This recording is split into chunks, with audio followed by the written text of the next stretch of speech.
I'm Chris Davis, a longtime radio and voiceover professional.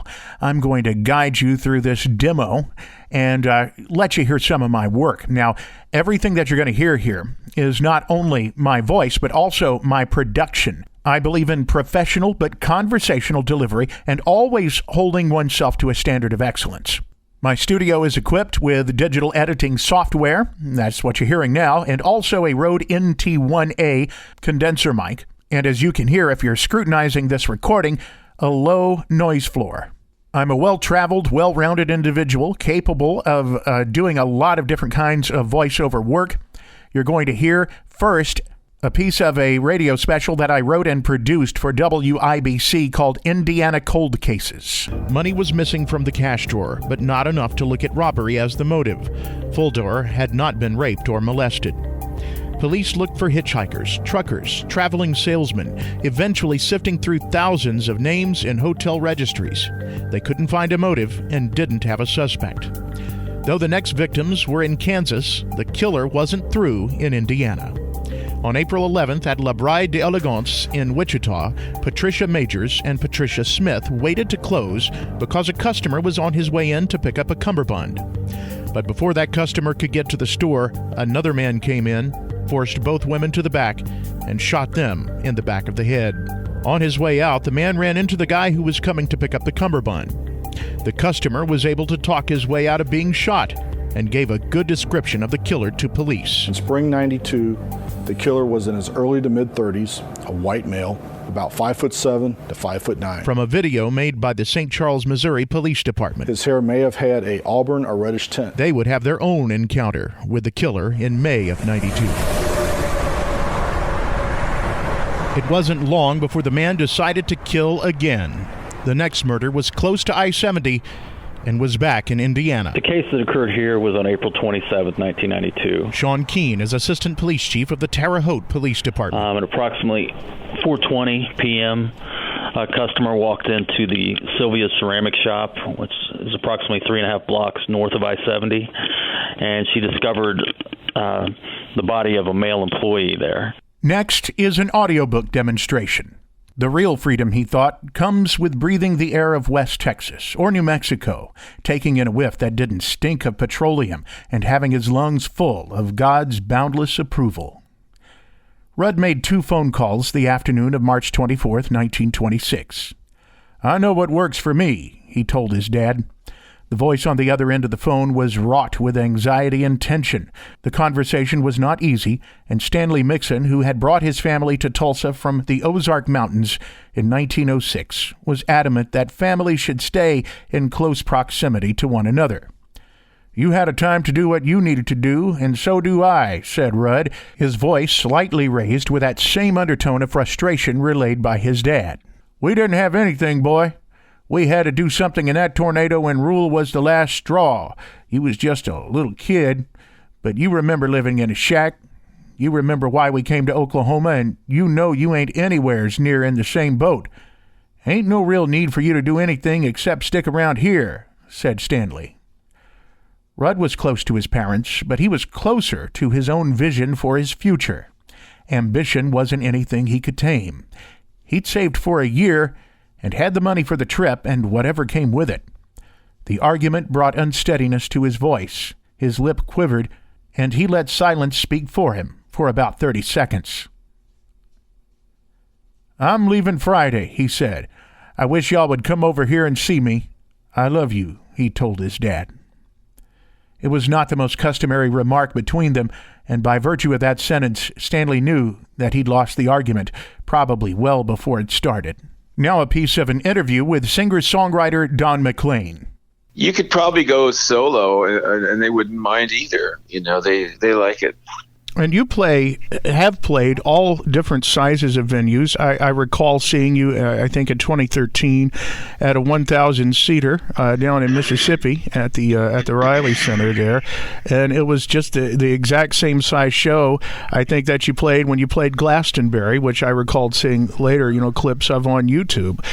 When you guys play, you put just as much into it, no matter what size venue you're in or what size crowd. Well, that's being a professional. I mean, you have to, but as far as that goes, if you give me enough of a sound system and the speakers are loud enough, I can play anything, a stadium, as easily as play in the living room.